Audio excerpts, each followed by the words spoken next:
2026년 1월 전 세계의 시선이 집중된 미국 라스베이거스 CES 현장입니다.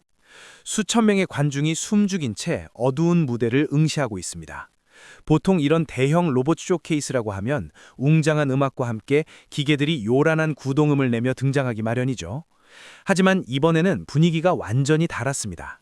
정막 속에서 무언가가 걸어 나왔습니다. 예전 로봇들처럼 윙 철컥거리는 시끄러운 유압 모터 소리가 전혀 들리지 않았습니다. 마치 닌자처럼 소름 끼칠 정도로 조용하게, 그리고 인간과 너무나 똑같은 보폭으로 성큼성큼 걸어 나온 그 녀석. 얼굴에는 링라이트 모양의 조명이 은은하게 빛나고 있었습니다. 관객을 빤히 쳐다보며 고개를 갸웃거리는 그 녀석은 바로 보스턴 다이내믹스의 올 뉴 아틀라스였습니다. 현장에 있던 관람객들은 전율을 느꼈지만 바다 건너 한국 울산 공장의 노동자들은 등골이 서늘해지는 공포를 느꼈습니다. 이 고요한 등장이 왜 그들을 그토록 두려움에 떨게 만들었을까요?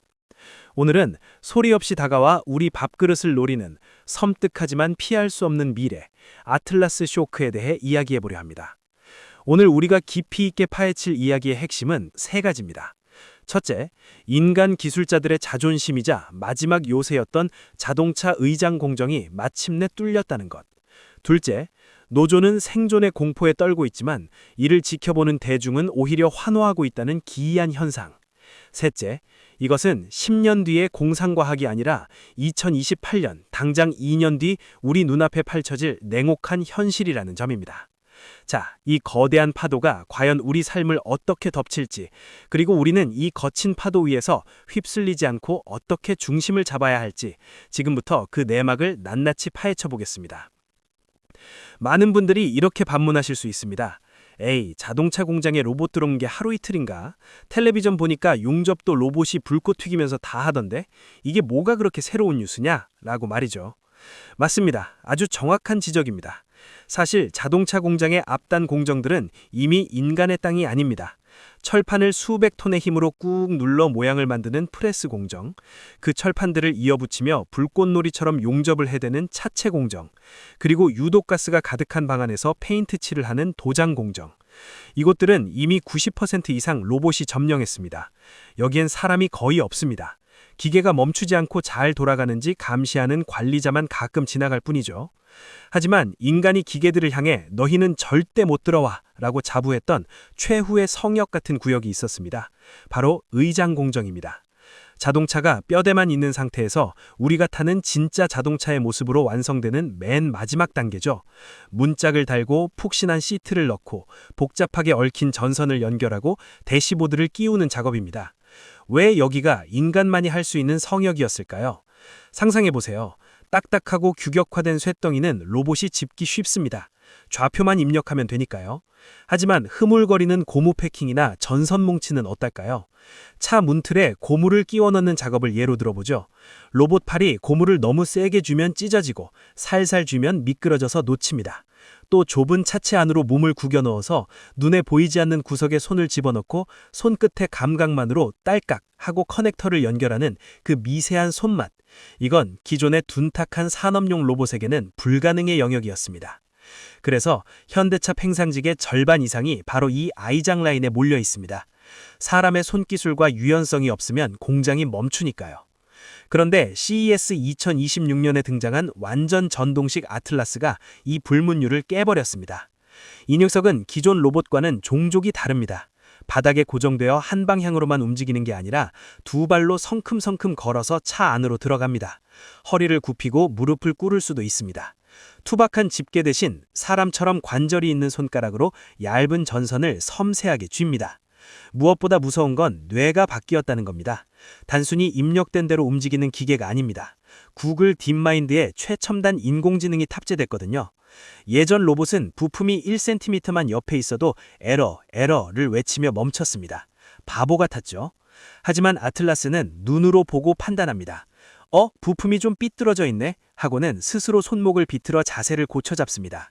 인간 숙련공이 수년 걸려 익히던 그 임기응변을 로봇이 스스로 해내는 겁니다. 더 구체적이고 소름 돋는 시나리오를 들려드릴까요? 현대차는 2028년 미국 조지아주 공장에 아틀라스를 먼저 투입하겠다고 공식 발표했습니다. 어느 날 공장에 투입된 아틀라스 1호기가 신형 산타페의 시트를 조립하다가 살짝 오른쪽으로 비틀어 넣어야 더 부드럽게 들어간다는 요령을 스스로 깨닫습니다.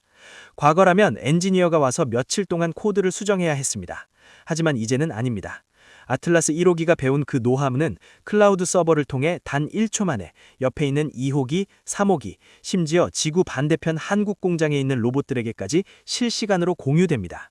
인강 신입사원은 한 명 가르치는데 몇 달이 걸리고 그 사람이 퇴사하면 노하우도 사라지지만 로봇은 한 놈이 배우면 전 세계 모든 로봇이 동시에 마스터하는 집단 지성을 가진 겁니다. 이것이 바로 생산직 노동자들이 느끼는 진짜 공포의 실체입니다. 물론 반론도 있습니다. 배터리가 얼마나 가겠냐, 대당 가격이 수억 원인데 인간보다 비싸지 않냐 하는 지적이죠. 맞습니다. 지금 당장은 인간보다 비쌀 수도 있습니다. 하지만 현대차 계열사 1인당 평균 인건비가 1억 3천만 원입니다. 반면 로봇의 가격은 매년 기하급수적으로 떨어지고 있습니다. 로봇은 휴가도 안 가고 파업도 안 하고 아프지도 않고 배터리만 갈아주면 24시간 일합니다. 냉정한 자본주의 계산기 위에서 이 싸움의 승자가 누구일지 안타깝게도 너무나 명확해 보입니다. 자, 이제 시선을 차가운 기술에서 뜨거운 사람의 이야기로 돌려보겠습니다. 이 엄청난 기술적 혁신이 뉴스에 보도되자 울산 공장의 분위기는 그야말로 초상집이 되었습니다. YTN 뉴스에 나온 한 현대차 현직 직원의 인터뷰는 꽤 충격적이었습니다. 그는 이렇게 말했습니다. 나는 운 좋게 정년퇴직하지만 후배들은 큰일 났다. 이제 진짜 끝인 것 같다. 이 짧은 한마디 속에는 설마 의장공정까지 로봇이 들어오겠어? 우리 없으면 차 못 만들잖아 했던 안일함이 무너져 내린 처절한 공포가 담겨 있습니다. 실제로 노조 사무실에는 로봇 투입 결사 반대해야 하는 거 아니냐는 항의 전화가 빗발친다고 합니다. 그들에게 아틀라스는 단순한 신기술이 아니라 내 가족의 생계를 위협하러 온 피도 눈물도 없는 저승사자처럼 보일 테니까요. 그런데 여기서 아주 기이하고도 아이러니한 현상이 벌어집니다. 보통 누군가 대규모로 일자리를 잃게 생겼다고 하면 안타깝다, 사회적 안전망이 필요하다는 동정 여론이 생기기 마련입니다. 우리 사회에는 그런 정이 있으니까요. 그런데 이번 뉴스의 댓글창은 정반대입니다. 동정은커녕 오히려 쌤통이다, 정의 구현이다, 속이 다 시원하다라는 반응이 압도적입니다. 왜일까요? 왜 사람들은 같은 인간이 아닌 로봇의 편을 들고 있을까요? 대중들은 그동안 쌓여온 피로감을 폭발시키고 있는 겁니다. 세계 최고 수준의 연봉을 받으면서도 품질 이슈가 끊이지 않았던 차, 생산 마인에서 스마트폰을 보며 작업한다는 논란, 심지어 정년퇴직자 자녀에게 일자리를 물려달라는 고용세습 요구, 그리고 툭하면 벌어지는 파업, 이런 모습들을 수십 년간 지켜보며 대중은 현대차 노조를 보호해야 할 약자가 아니라 자신들의 이익만 챙기는 기득권으로 인식하게 되었습니다. 댓글 중에는 뼈를 때리는 날카로운 말들이 많습니다. 로봇은 유튜브 안 보잖아. 진정한 금속노조의 등장이다. 인간 노조는 비켜라. 로봇이 조립한 차 좀 타보자. 적어도 틈새가 벌어진 불량품은 없겠네. 이것은 단순히 로봇 기술을 좋아하는 게 아닙니다. 묵묵히 성실하게 일하는 로봇이 권리만 주장하고 의무를 다하지 않는 일부 인간보다 낫다는 대중의 차가운 사회적 판결이 내려진 것과 다름없습니다. 이 냉혹한 현실은 우리에게 무엇을 시사할까요?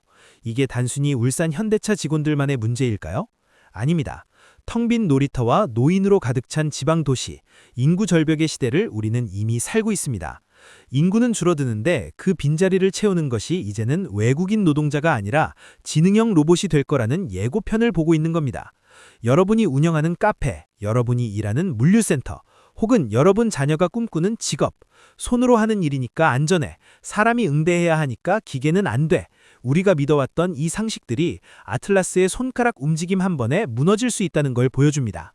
내 월급 봉투, 내 가족의 미래가 걸린 문제가 바로 코앞 2028년으로 다가온 것입니다. 그렇다면 이 거대한 변화 앞에서 우리는 어떤 자세를 취해야 할까요?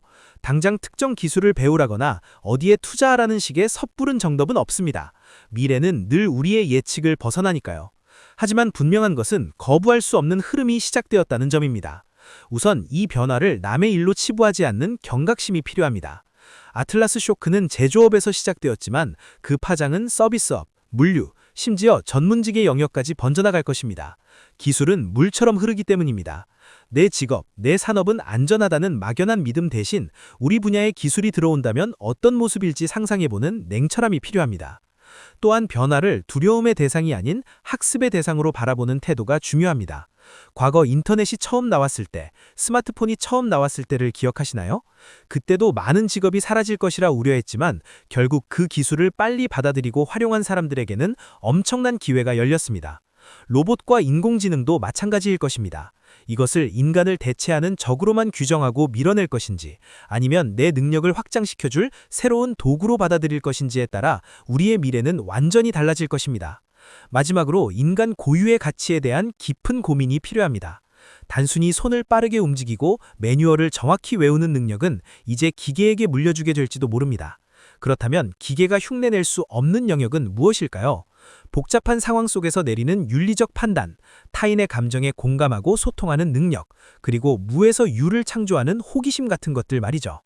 로봇이 공장을 돌리는 시대가 올수록 역설적으로 가장 인간적인 역량이 더욱 빛을 발하게 될 것입니다. 결국 중요한 것은 유연성입니다.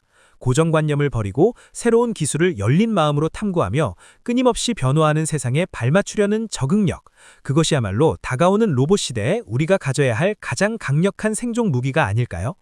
오늘 이야기를 딱 세 문장으로 요약해 보겠습니다. 하나, 2026년 CES에서 공개된 아틀라스는 인간 최후의 성역이었던 자동차 의장 공정까지 무너뜨릴 기술적 특이점을 넘어섰다. 둘, 대중은 기득권 노조에 대한 실망감으로 일자리가 사라지는 공포보다는 로봇이 가져올 효율과 정의에 더 환호하고 있다. 셋, 2028년은 먼 미래가 아니다. 변화는 이미 시작되었고 두려움보다는 새로운 기술을 배우고 적응하려는 유연한 태도가 그 어느 때보다 필요한 시점이다.